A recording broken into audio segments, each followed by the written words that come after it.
Adobe? DJI? Apple? Is everyone spying on you? It feels like we're back in the Cold War days, but now we have artificial intelligence. It's almost like technology said, hold my beer, watch this. Welcome back to the channel, guys. My name is Charles Wollertz. This is Wollertz Photography, and this video is just a quick update on what's happening with society and technology today. Some of you have asked on both of my channels, so I figured I'd come in and put in my 2 cents. A little bit different than my usual photography channel, but you know, it's something that we should all be aware of, I think. And yes, my voice sounds a little different. Allergy season's here, and for the last 3 days, I've been trying to film this video, and finally, I think I can do it. All right, so Apple is thinking about using OpenAI to help Siri and help all these other things, but Elon Musk is saying if Apple does this, he is gonna ban all Apple devices from his work environments. Safety concerns. And then DJI, the ruling was supposed to be yesterday. I haven't really heard anything about DJI spying on US citizens and all these things that, to be honest, I don't believe any of this. Maybe there was a concern years ago or a while ago, but things have changed. There's some ties to one of the people trying to force this bill and his investment in a US drone company. And the only way to compete with this Chinese company that owns 3/4 of the market is to kind of get them out of the way. So I don't see the security concerns anymore, especially since DJI update where they're gonna stop receiving the flight data, and you're not even gonna be able to have the option. They're not going to look at this data anymore. There is literally no security concern anymore, or is there? And then with Adobe upgraded their terms and conditions, but now it's obvious that they have access to your computer, not only via AI, but a person manually can come in and see what you're doing, see your photos, your what do they call it? Your content.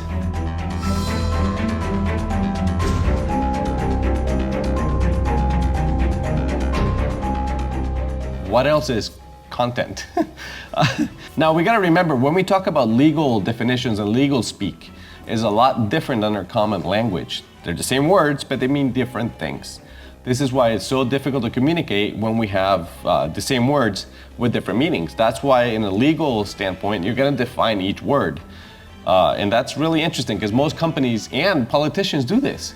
They use the same words and they're telling you things, but if we don't know and don't have the definition of that word, we have no idea what they're saying. We think we know, but we really don't. This is getting a little bit out of hand, but before we attack only these 3 companies, what else is spying on you in your home? Have you ever done a little bit of research?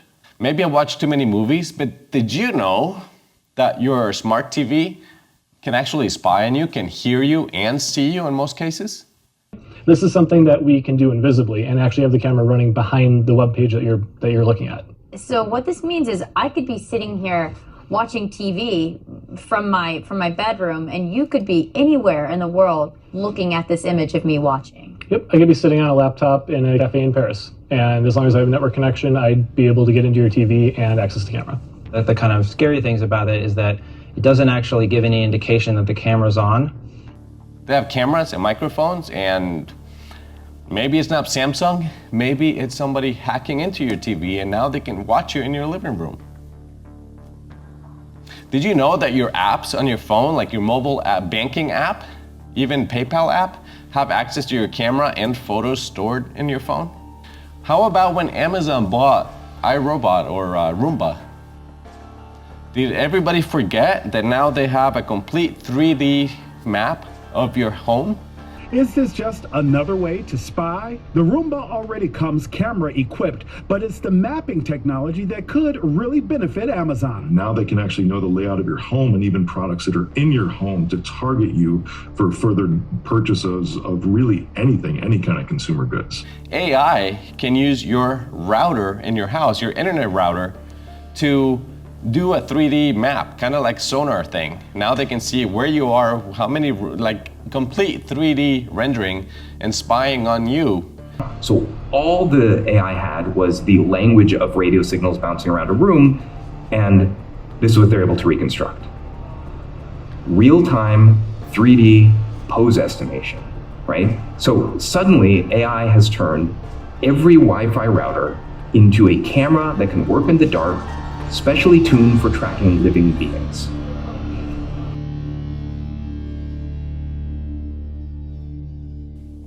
And if that's not scary enough, it can also read your thoughts.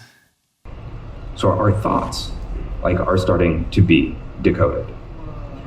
I mean, literally, this is, and we're worried about a drone that might be sending the map to China? How about anybody hacking into what we have now? Alexa, Siri, wearables, social media, all of these things are learning from our behaviors and are suggesting things to us. The funny thing, the irony of the whole thing is that we think we have free will. Now, if you really stop to think about all the things that are listening to you, manipulating you, learning your behavior, it's like going back to a book that was written in 1948. Wait. Hold on. All right, I'll change the subject. Let's go back to Adobe. Don't block me yet. The big problem with Adobe was that they clarified their terms and conditions, and the wording that they use is very open and suggestive.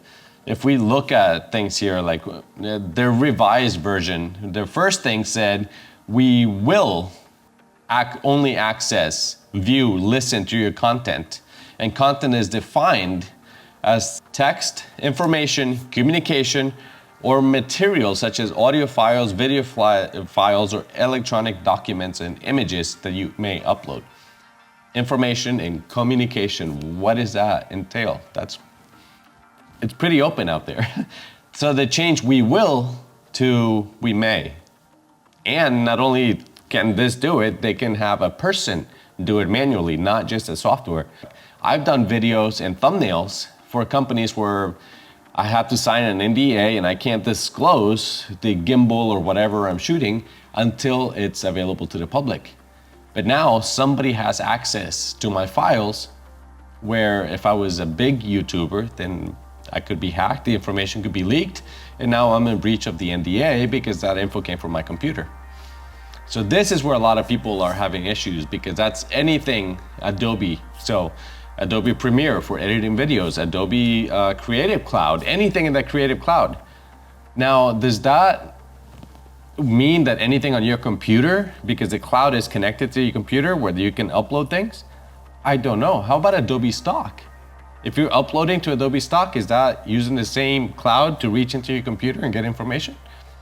It's very open. Now, like I said, Adobe is not the only one doing this. Pretty much any technology that we have is doing this. So why is Adobe so different? It's just because they explained the terms and conditions, and they pretty much said, just trust us, bro. We got this. And that's what people are not liking.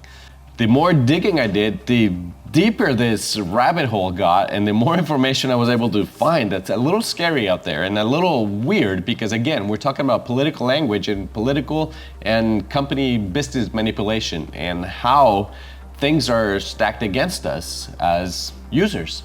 For example, all of this is based on information out in the cloud. Now, when we think of a cloud, we think of a white, fluffy thing in the sky. Have you seen one of these physical locations for a cloud? I've driven past many of these data centers and they do not look like a cloud. They got giant generators, they're huge water-cooled buildings, there are security cameras everywhere. They look more like a prison than a cloud. And that's how important your data is to these companies. And then that led to the energy consumption of these data centers. So, and this is not just cloud things like Amazon or Alexa or ChatGPT, including Bitcoin. Did you know that to mine one Bitcoin, and remember, this is one coin out of however many coins we have, one Bitcoin uses the same energy that one household in the US, one average household, will use in a 30-day period. And that's in the conservative side. Some people say it's 1.5 or 2. And now, how many Bitcoins are mined every day? It's about 900. And again, that's just Bitcoin. How about ChatGPT? That one's scary also. I'm not gonna give you the things because it will go forever. Amazon Alexa, the Amazon AI feature. Do you know how much that runs? It's like running a small country. Well, Germany's not small, is it? But that's how much energy these cloud services are using. And then I have to worry about keeping my house at 80 degrees because 78 is too low. Or we're gonna have blackouts and brownouts in certain areas of the country because our grid can't handle the electricity. But yet, we're running small cities just to have ChatGPT answer a question or to have Amazon Alexa play music. The level of manipulation is mind-blowing, really. And the fact that nobody is asking these questions, or that these questions are very hard to answer. I had to look everywhere to get answers, to get detailed numbers, because you can't find them on a quick search. So I have to worry about which light bulbs I use in my house, but yet, these things are running the country, and these servers and the mass generators, diesel generators they're using in case the power goes out just to keep this information alive so they can sell you and suggest new things to you. I just found it very interesting how backwards everything is. We're worried about Adobe spying on us. We're worried about DJI. We're trying to get rid of the brand DJI in the United States. We're trying Apple. Now Apple is all over the place because one person said something. All of these apps, all of these things, in my opinion, are hackable. Maybe I watch too many movies, but anybody can hack into these things. If a government, a country doesn't want to hack into it because there's international rules where they can't do that, any movie will tell you you can hire a contractor, and now they can do it and you can get the information from them. I thought it was something, there's no rules in war and love or something like that. I don't know. I think I'm gonna leave it here before I get canceled. If you're worried about Adobe, spying on your computer, I use Adobe products. I use them for free because I sell on Adobe stock, which, by the way, if you want to make some stock photos, try to capture the cloud. These building storage facilities, the information facilities, and the data consumption and the energy consumption, if you could capture that in an image, those would be good selling photos. But anyway, if you're worried about what they're doing and how they're spying onto your computer, especially if you're uploading to Adobe stock, you can do what I used to do. I edit on my computer. I keep my computer at home, my work computer, with basic data. I have my home computer, my personal computer, where I don't access Adobe stuff. And then I had a laptop that I would take to a cafe, internet cafe, and upload from there. So then I connected to Adobe's cloud to upload to Adobe stock, but there's no tracing back to me. And the only thing I had on that laptop was my photos.